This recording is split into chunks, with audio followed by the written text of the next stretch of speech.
reaction, Matho. We had some footy on the weekend, but we're going to delve into that in a minute. But, mate, I have specifically been down in the dungeon and I've put in some motherfucking walls and it looks that sexy. It looks pretty damn good. Like, you I've don't been have sweating. that type of trade either, so you've done a very good job. I haven't worked a hard day in my life. These hands have seen nothing but casters from masturbating and gym. That's it. That's all it is. That's all you've done, and maybe you prep for your boxing. That's as hard as you've ever gone. That's about it.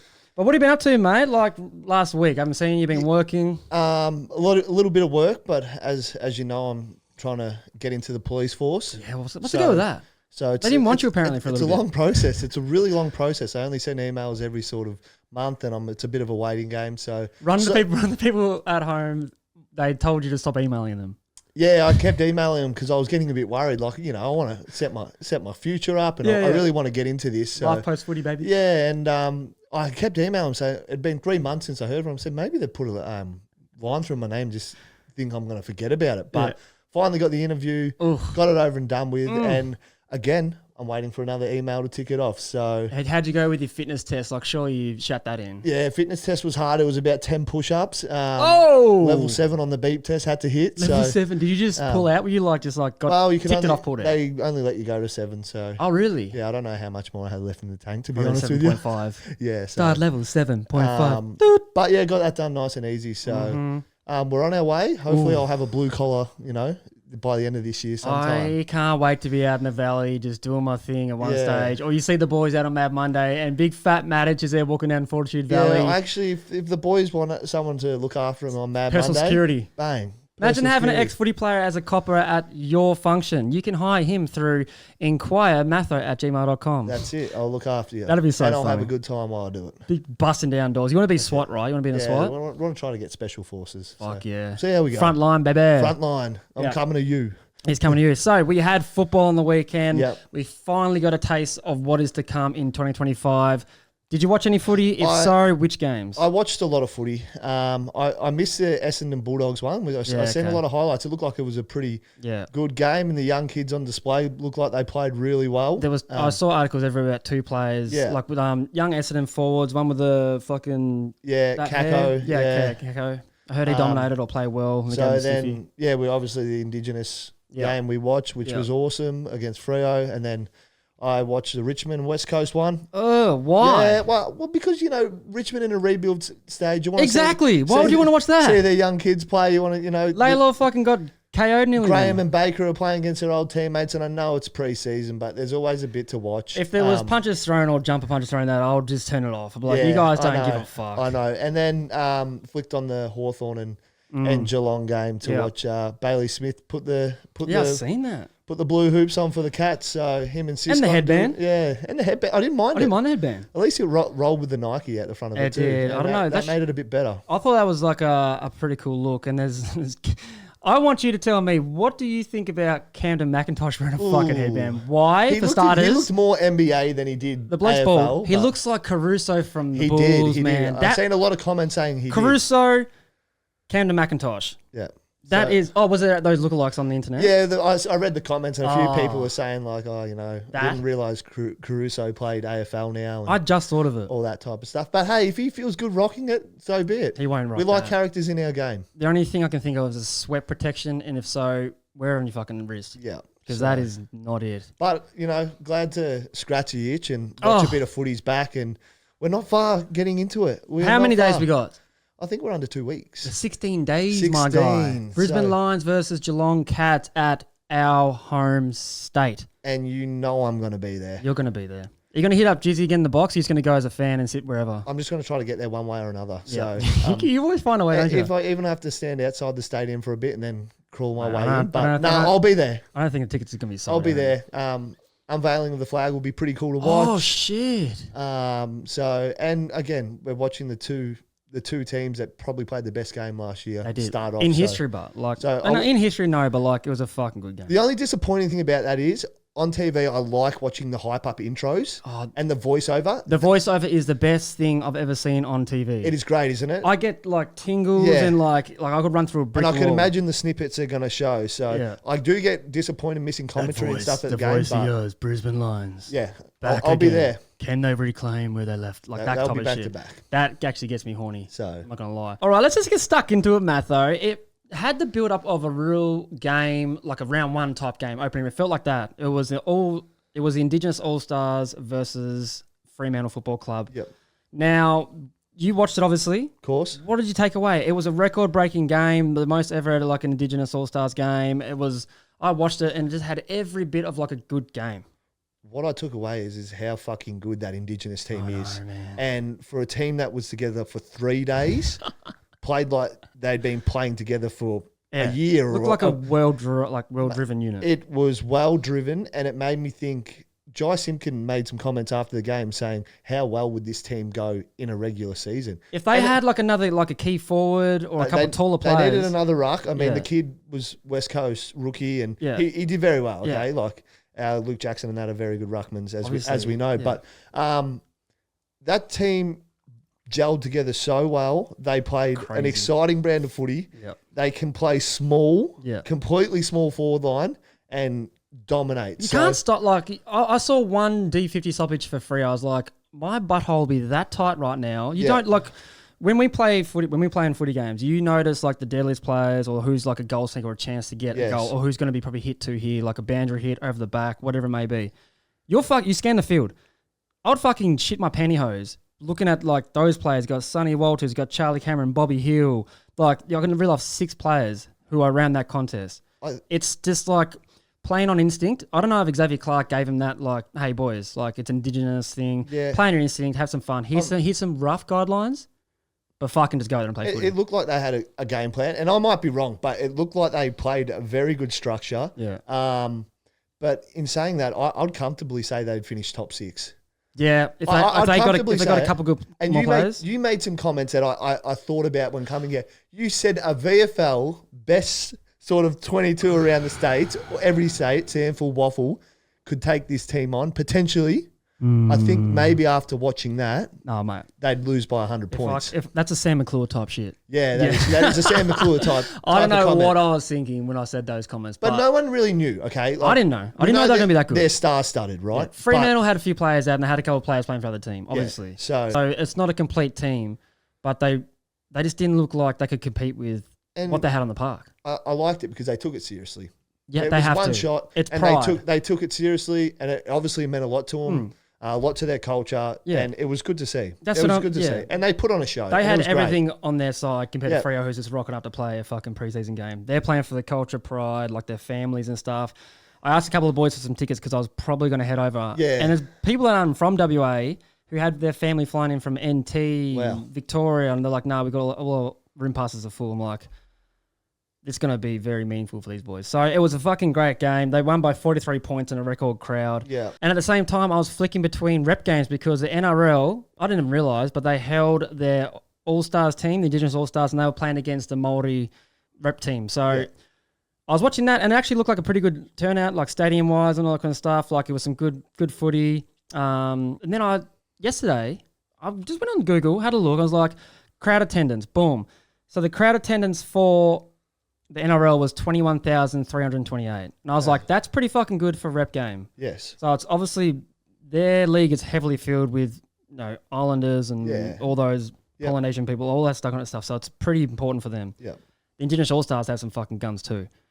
But then I was like, we had a record-breaking game. 37,000 were at the Optus Stadium. Looked fucking crazy. The atmosphere looked amazing. I would have loved to have gone. And then I did some homework and I was like, that has to be more than like what they normally get at a game. So this is what I find funny. NRL fans, put your fucking head up your ass because there's no way in hell you are close to being a number one sport in Australia. It makes no sense where they get this from. I'm going to put it out to the Levels Network. You went to our granny and it was a whitewash. Sweet. I went to your granny and it was fucking boring thing I've ever seen in my life. Obviously, it was a defensive game. Yada, yada. There's always intricacies to these things. But atmosphere-wise, AFL dominates. Absolutely. And I think NRL, great, I like watching the sport. I watch it too. I have friends in the sport. You have a lot of friends. Saw Christian Welch the other day. Yeah. Shout out, Bochy. Yeah, congratulations on your career. Yeah. But for the fans, swallow your pride. Just a little bit. Just swallow your pride. Yeah. You're not number one. Nah. And to anyone not biased, they'll say you're not number one. Yeah. Like, Okay, our game's harder to explain to people. Yes. Fair. You guys, opening round is in fucking Vegas. That is cool as hell. Cool as hell. Give you guys that. Yeah. You win that one. But the average crowd attendance for a game, per game during the year, AFL, we had 8,243,908 fans go to our games last year. Record, Bulls, 2024. Average attendance, if you just do some quick math, 38,344. Now, keeping in mind we have a couple of expansion teams, they suck, like no fans. Even Brisbane have fuck all fans really in the scheme of things, but they're doing really good, won a grand final. They are number one in the country for attendances, for the people going to the game. Correct. AFL's number one. Can you guess who's second? And I'll tell you what, it's not fucking NRL. It's not? It's not NRL. It'd have to be a cricket format. Is it but it's cricket format. Is it an Australian? Australian cricket format. It is the Big Bash League. 41 games they play. So they play. And what, they outsell the NRL? They outsell the NRL. So they have 41. I'm done with this argument about saying. 1 and 2. I'm happy for them to claim, we're the second best sport though, or what. But even, you're third in. You're third in Australia. Behind a cricket fucking game. And I'll put my hand up. I like watching NRL. And we both do. There was years where I was watching it more than the AFL. Yeah. But swallow your pride. Yeah. You're not the number one sport, and you're a long way off it. Preach. Pull your head in, guys. But also, so I'll give you the rundown of the top 6 or whatever it is. AFL number 1, 38,000 a game. Big Bash, 41 games, average 22,000 a game. NRL, 207 games, average 20,000 fans a game, which is Super Rugby, 27 games. They play nothing. Wow. 10,000 a game. A-League, 100 games. A-League is just a dead sport, right? Yeah, you don't think 9,000 a game they get. Yeah. And that's probably like too much. But that's just all I got to say. Like, NRL fans, we appreciate your game and the passion you guys show, but it's kind of dumb as fuck to think that you're number one sport in Australia, regardless of the numbers. Our game's harder to explain. Sweet. You guys just stay in your lane. You're doing great things. Just keep doing what you're doing. You're beating Union. Let's just say that. Good shit. From the game, Matho, there was obviously a few standout players I'm going to reel off. Only just what I saw. I only watched a little bit. I was just more so fixated on who was in the team running around and kind of amazed by that. Simkin, dominator, picked up where he left off. He's one of the best players going around. Not enough flowers for him. He doesn't get that much pat in the back. It's hard because he plays for North. They suck and they got no fans. Yeah. He is a very good player, and I've played with him, through juniors and stuff. And he was always the country boy. He was always going to be a star. But it's really hard when your team's not going well. Yeah, he should be like up there. And it's harder to play good when you're chasing ass and whatever. So I still feel like he puts up numbers. He puts up numbers, but it's consistently to do it every week. But it's harder when your team's probably you're getting tagged by the number one guy. Yeah, so you're getting defended left, right. He shows what he can do, and he's 30 a good disposals. Yeah, 10 clearances, 154 Supercoach points. Obviously, he had a few moments within the game where his pop passed away, so he paid tribute to him. Fucking nice little touch, wasn't it? Love to see that. Yeah. He kicked a snag from the pocket and just straight up to the That's absolute. the stuff you want to see. I loved it. Game. I It's got a little awesome. bit of tingles watching that, and hopefully he's going well with that. Bobby Hill, 4 goals. Like could have kicked much more too. Could have kicked much more. He could have kicked much. He passed a few off late and then missed one. So some of the defenders were awesome as well. Yeah, I've got one for you, and it's a young cat. He stood out for me last year because he's got shades of Jason Burgoyne from Port Adelaide. Yes. He played 11 games. He had 20 disposals, 7 marks, 7 intercept possessions, and moves the ball like no man. Like he's efficient as they come. 90% efficiency. So good. And it reminded me because when I was watching him, I was like, who the fuck is that again? And then from the finals last year, I remember him playing well. He had 18 against us. Yeah. Moved the ball really well. Hits targets, and then 20 against Port when they got pumped. And this it goes back to Geelong. They are so good at finding these guys. Find them in the woodwork. They are so good. And just another one like Tim Kelly. Like Geelong had him, and he was so good for Geelong. So good. And you forget about it again because he goes to West Coast, struggling. But why he was out Geelong All Australian? But my point is Geelong are good at finding these people. They're the best, and they've got another ripper. But I reckon he's like going to be one of those stars, like on the similar trajectory as Burgoyne, because I feel like they're like both wiry halfbackers, do the thing. Like they're both like I reckon his ball use is pretty damn good. Yeah, he'll be very handy for Geelong. Who was some of your players that stood out? And I don't have anyone for Fremantle, to be honest. Obviously, Sarong and those guys did their thing. Their players, those guys are always going to play well, aren't they? But I don't know. It was hard for me because the Freo apparently weren't playing. Yeah. Weren't playing to show what they've got. Well, let's talk about that, Matho, because the coach, I saw a little post, the coach came out and said, all the other teams are getting the vision and will be able to watch it from behind the goals. So that's like alluding to they didn't try harder, they didn't show any structures, they just played a little bit of footy for some fitness by the sounds of it. That doesn't work. No. Maybe for them, maybe for their club, but that's not how it's worked in my career. And speaking to a few people across the league from a couple of different teams, yeah, I don't think they operate their club like that, right? They're going to practice their game plan, what they practice all pre-season. Play how you train. Like, their game plan's going to be revealed round one. Every team playing right now, you can fucking access the behind the goals footage. Exactly. Like so we have to do regardless meetings, of your all that. new tricks and whatever. But I would think, they miss the 8. I would think get as much practice in as you can. Practice what you preach. Yeah. Don't create these habits in your team where we'll go out, we'll take the piss. Yeah. I think it's bad to do that. Yeah. And I don't know where Freo are coming. I'm not saying it's right or wrong. Yeah. But I would think practice what you've preached over the summer, put it into action, 100%. and against a good team. You don't want to give your players an easy out. And I know, like, we're being real picky, nitpicking, but, like, it's pre-season. Okay, go out there, calm away, uninjured, whatever it may be. Yeah. But still, if you boys aren't having a crack or playing like your career depends on it type feeling, you build those habits from day one. I remember when Fags came into our club and he just said, fuck, every game we play on the field, we play to win. Like, it doesn't matter if it's pre-season, intra-club, like you boys are going 100%. Put in our plan, stick to our game plan. But for me, and if I was on the fringe like a few of these players were, they had 8 of their really good players missing, I'd want to be performing to the game plan to say, yes, I can fit in season and playing. Put your best foot forward. Put my best foot forward. I wouldn't care what game it is. If I'm a fringe player, one of those boys, I wouldn't be taking it as the comments were vanilla. Yeah. Oh, we're just getting gifted a game here. Like, fuck no, take someone's spot.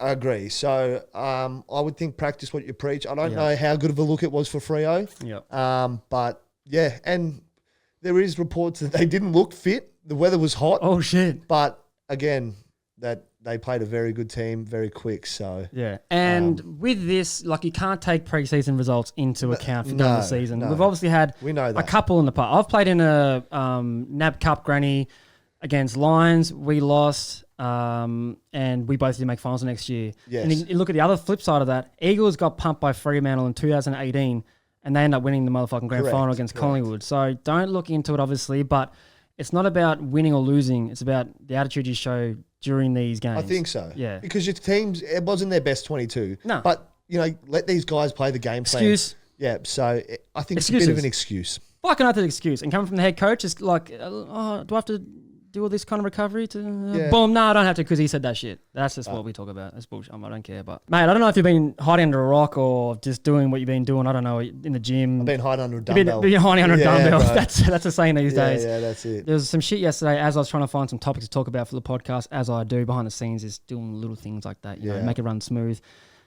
I just saw, Barrass got married. That's amazing. Beautiful. Love it. Oh, that's... How's that a headline? Like, and then I just scrolled a little bit more and then fucking bang! Sam Mitchell sitting next to #1 draft pick, future contract of breaking all records thing, Harley Reid from West Coast Eagles, sitting next to each other at a table at Tommy Barrass's wedding. Damn. What the fuck? Was he telling him, do you want to play in the midfield with Jai Newcomb? He's like, you'd love the Hawk Tours. You'd fit into our system so well, Harley. Look at you. You got the hair. You got some... You can't... Where's your personality at West Coast? You have none. Your mate Watto's here. Like, big Watto. Big whiz, mate. You guys go way back. And it got me thinking, mate, like, it takes a lot of work to put together a wedding party and to have place settings and having people sitting next to each other. You got to go through hours of this shit, making sure, like, your aunties aren't fighting someone, your cousins aren't meant to be there because they're too rowdy. Me and you can't sit next to each other because we'd fucking run a mark. Yeah. He's done this on purpose. He's done it on purpose. I know he's just got the Hawthorn, just signed there. He just left Eagles and gone, how can I get the #1 draft pick to come with me? First of all, why the fuck's he at the wedding? He's been there for a year. You can't be best mates after a year. Dude, were they... I was going to say maybe they were locker buddies, but he might have broed out with him in the first year. Might have. He could have took him under his wing. Some guys just have that click. Yeah, that's true. I liked you in your first year. Yeah, you did. Yeah, and then pretty close. Well, you're my only mate left from there. That's it. So some guys just click. Yeah, I don't know. But then I did my investigating, my first time doing an investigation into this, and I've hit up a few blokes. Might have been in the AFL system, might not have been, might just know the people, whatever it may be. Yeah, could be a girl. Barrass did it on purpose, and he was smug as fuck during the wedding service saying, yeah, mate, did it on purpose. That's really funny for me because he knew it would have got a headline. He knew someone would have taken this photo and put it up there at some stage. He's planting the seed. It's good. He's putting the head coach next to the best player probably at West Coast into the future as well. Better sign a $20 million fucking 10-year deal. Weren't already nervous enough for the 2025 season. They're certainly nervous after that photo. They would have had Lucy buttholes and it's gone, oh, shit. We can't be having that. And then I got thinking again. I asked my little source, my sources, hey, Journos, I'm using the same shit as you. I have my degree in sports journalism, so I don't give a fuck. Apparently, the Hawthorn Footy Club invest heavily into the partners of players and future players that are trying to get into the club. Wow. The Wags. The Wags. It's all about the Wags. At Hawthorn. If you get the Wags happy wife, happy life type girls. shit. Yeah, girls. Listen up. If you've got an AFL partner and you want him to get traded to a Melbourne team if you're interstate, or you want to go to Hawthorn and play with the Hawk Tours for 2026 and onwards, whatever it may be, start talking to the wife of Mitchell. Because apparently, that scared me half to death. They have his wife on the books as part of the recruiting team. And this is quote unquote, it could be, it's from my source, so don't quote me. I'm just saying what I've been told. This is how this works. Yeah. This is how journalism works. And they target players' wives and prioritize convincing them because that's half the battle. Well, it is half the battle. Maybe that name, battle, is in there for a reason. Yeah. It's half the battle. Yes. From St Kilda, could have gone there for that reason. I don't know. And, mate, it doesn't end there. This source has gone all out. They also have Jared Roughhead, club champion, absolutely great bloke, love him. Legend of the game and the Hawks. Just all-around good guy. They have him working on a commission basis, like a salesperson pretty much. He gets commission if they land free agents or big-name players. So he's just going, he would go through the free agent list for every year. He'd be like, okay, big name. Yeah, probably get him. Geelong can have that one because they pick up those a little bit too old ones. I don't know what he would get. I'm going to say, just for a fucking lol, maybe like 10%. Whatever he gets, it's a good gig. It's a great gig. It's a good gig. It's a fucking hard gig. Yeah. You've got to do the homework and you've got to have that kind of fucking aura about you to be able to lure a player away just to get commission. But if Jared Roughhead falls in your DMs at some stage or he hits your phone up or hits your missus up, not for the wrong reasons, he's probably going to be doing it for a reason because he's getting a little bit of money. But yeah, we might get into that. You know a lot of players. Yeah. You're a Lara boy. You got so many Lions players who'll probably out of contract in a few years or whatever it may be. Geelong, you've got the blueprint. You're dominating it regardless. Maybe just help this guy. He knows people. Pretty persuasive. Very persuasive.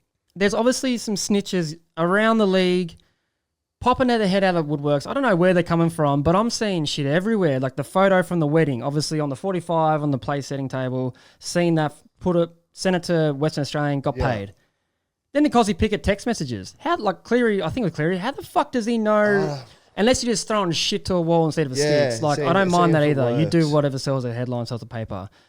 But then I'm like, who's most vulnerable to be giving out this information? Who, in your opinion, I've got mine and I'll give you mine. Who do you think, like, it could either be managers, players, friends, all that kind of stuff? Like, who would be flicking it out? Or who would just be, like, accidentally, like, revealing information? Because, like, first thing we get told is, like, if you get picked in a team or any, like, you can't tell IP, anyone. don't tell anyone. We couldn't even tell our parents, like, if you just got picked up, whatever it may be. It's hard to say, and I don't know, like, what incentive they get for doing it. Is there Probably a little cashy? Like, surely. So potentially your mates might go, I can flick this on. I've heard this. Look, I've got proof. How much you're going to give me? I don't know, and I doubt that. But... yeah, it leads back to your man. I'd have to think your manager. Probably your manager. Like, if you're doing it on purpose, they have game plans in their head, right? They know if players want to ask for a trade or whatever. Let's plant some seeds out there. Because you would sit in meetings at your club and it'd be like, this is not to be discussed. Yeah, you get told. You come in a week time thinking, all right, how did this get out, boys? Yeah. And everyone's looking around at each other thinking, fuck, well, I didn't say anything. Yeah. And we've had a couple of those. And you scratch your head and...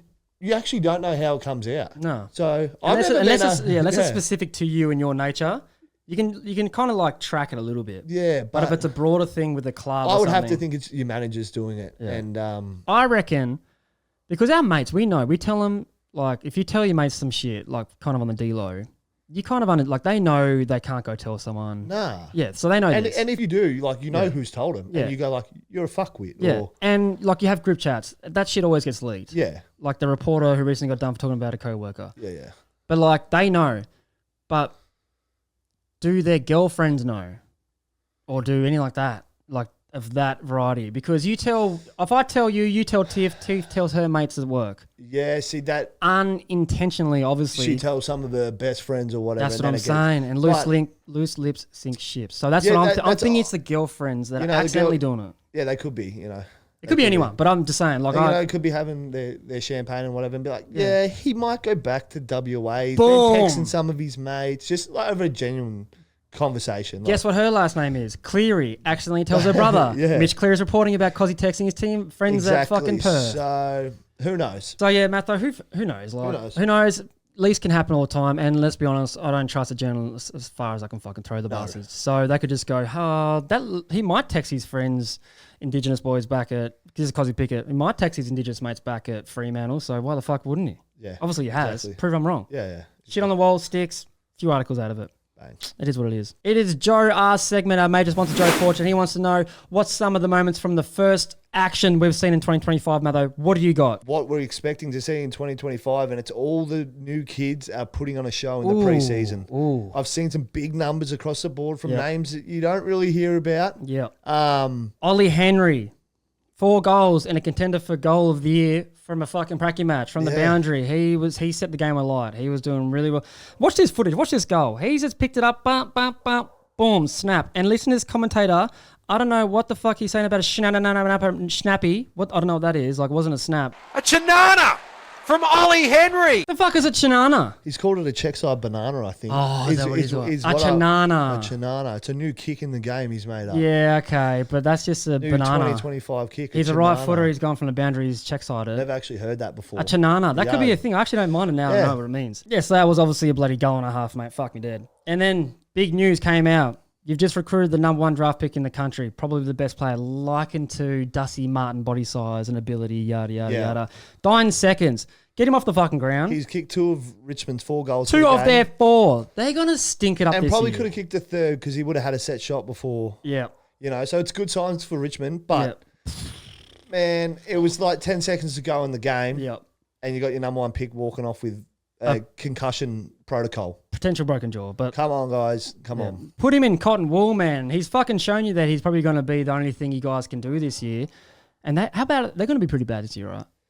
Well, I think like West Coasters stink. I think they're favourite for the spoon, but they're in a complete rebuild phase. Yes. So I think as fans, like, bear with Richmond for a bit. I'm going to say 2-3 years, man. Yeah, it's going to be a while. It's going to be a while, but they're going to start getting players, like gifting players games. They have to. This year, they're blooding every young motherfucker in the team. Get games on the belt. Find out who are like the good ones, keep them. Medium ones that might have potential, trade them away. Yeah. And then they're going to get wooden spoon, draft picks, and then trade for some big guns, and they're back. So it is the turnover of AFL, and it will happen to every team eventually. 100%. And they had their time in the sun. Unless you're Geelong, somehow those guys are just do it so well. But they're going to probably win the wooden spoon. Yep, they're favourites for it, and I've got no but worries just bear about with that. them. You know, I've got no worries about that. Watch them for how good the kids could be. Fuck them. I don't give a shit. Fuck that team. I'm glad about that. Another one, obviously, we spoke about him earlier. Simpkin, he's visibly upset. Lots of tributes to his pop that passed away. Great to see him on the Poly Farmer Mill, best on ground. Yeah. 30 disposals, 10 clearances, dominated the Supercoach points and all that shit.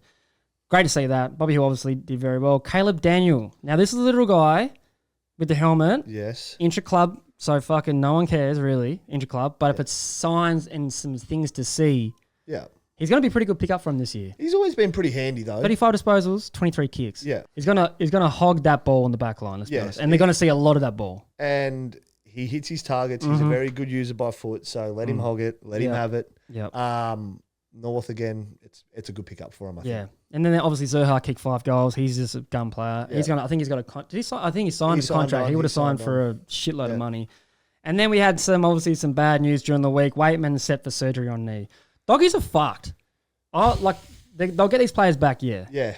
But they've got Waitman, Liam Jones, Treloar, Jason Johannesson. Like, he's a bit over it now, but that's like pretty big names in the team who are going to help you win games. They won't be playing stuff this season. Currently not Jamara's training at the moment, figuring some stuff out. Like he's got a rare random thing in his knee that's not meant to be there. So he's just got surgery for that. Arthroscope, pull it out, boss. I'll be back in 3 months. We hate seeing that stuff. Hate seeing it. But from all reports, I've done a couple of these injury things in the past few weeks, and it's been horrible. There's not that many from the weekend, so well, that's good. That's a good thing. But yeah, doggies, man, they're going to struggle early, I reckon. But they might find some young new players coming through. Put your hand up, like we spoke about. There's a few putting their hand up. So a couple of games ago. But yeah, that's some shit news. Now, I want to know your thoughts on this one. I reckon it looks cool, and I'm a man of pink. Obviously, I like a little bit of vibrance, a little bit of colour, something different every now and then. Gold Coast Suns have revealed their gather round jumper for 2025. It's pink. I can finally see the logo and understand what it is. I'm fucking with it. I love it. What are your thoughts on it? Would you cop one? And how tough would you feel wearing that during a game? It's their best jumper. Yes. That they've brought out this year. Thank you. The other ones are trash. They're poo-poo. They are trash. Yeah. But it's their best jumper they brought out this year. I rate it. Only thing is, it's pink, right? Yeah. You'd want to win. That's what I'm saying. They're playing North Melbourne. You would want to fucking win wearing a pink jumper. If you're getting smashed and talking trash to, the opposition team wearing pink, boys, I reckon just get in a fight and get it ripped off you. You got your tail between your pussy if you're walking off the ground. Yeah. Like you're not... You're not packing what males are packing down there. No, I'm starting the game. I'm not usually bumping blokes like I would be, I reckon. I'd be like, I'll wait to see how we go in the first half and then start ripping in. But I reckon it looks sweet. Like their marketing campaign, they probably knew they had this in the bank. It's cool. But bring it out for one more game. Make it your clash jumper or make it like your second strip. It looks sick. No one's done it, and it's not like... It's not hot pink. It's like a fucking... I don't know what you call it. Maybe if you dominate in it... Yeah, it has to be another game. Otherwise, hang it up in the closet and leave it there. Yeah, otherwise just put it... I mean, I wore a Blues jersey one time. It was like that colour blue. And... I remember them. Yeah. It was different. I think it was for Mars Bar or something, shit like that. But it was...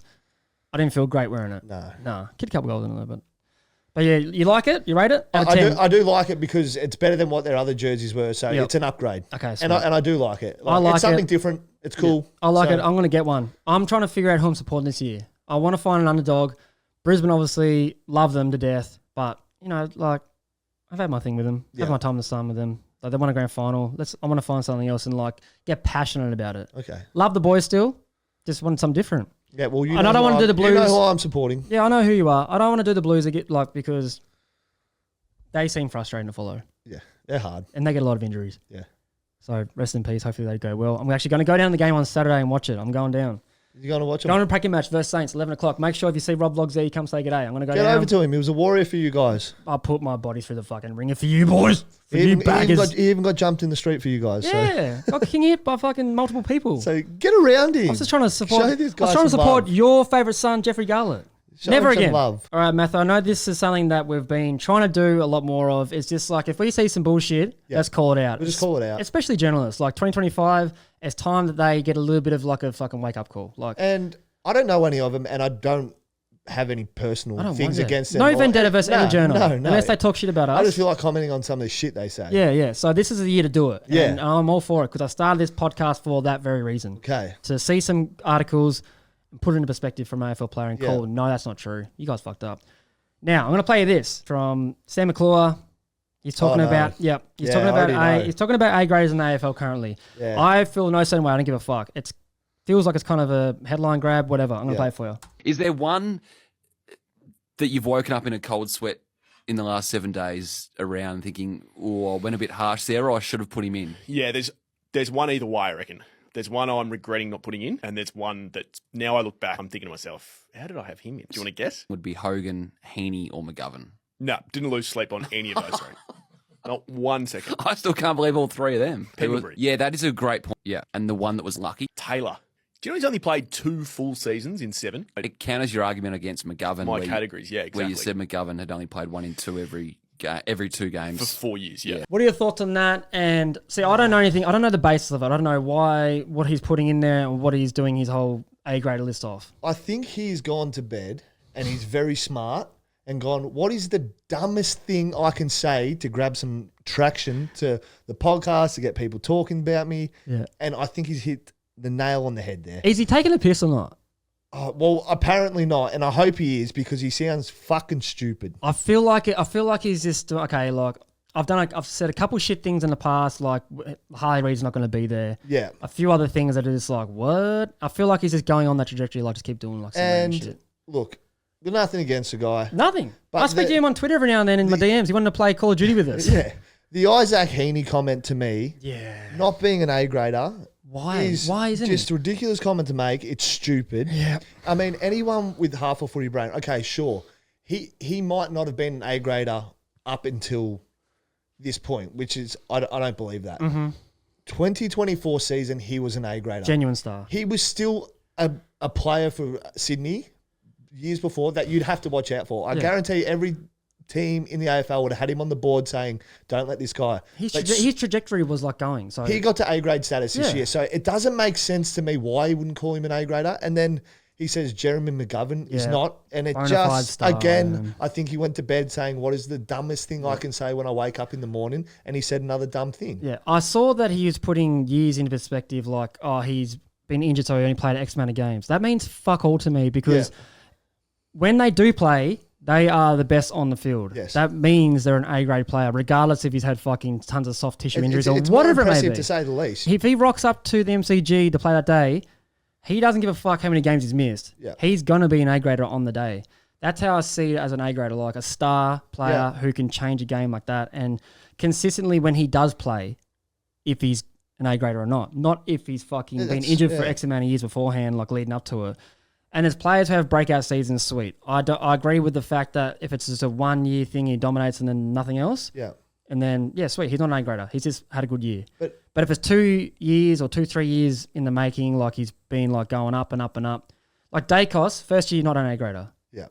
Second year, and best in the comp. And then we go. Now and he's never not going to be an A-grader. I feel like Heaney was on. We know he was a good player and always was. Yeah. And he got more midfield time. He took his game to a new level. Yep. He become an A-grader of our competition. Players moved on. He got his more time. And he was speaking about Brownlow votes. Yes, he kicked more goals in one season, didn't get half. Who gives a fuck about Brownlow votes, Matho? We just saw last year was like the record-breaking shit in history. And I know that, but he doesn't take into account that he had more midfield time this year. Yes, he kicked less goal, but there's more impact on games. Yep. You know, he's around the footy more. He's around the umpires more. They see him more. Yeah. So I don't give a fuck about Brownlow votes anymore. Again, I'm sorry. I've got nothing against the dude. It's just a really dumb comments to say. I'm going to have the players back all the time, but they were some ridiculous I'm going to give him benefit of the doubt and just say he's taking a piss. Yeah.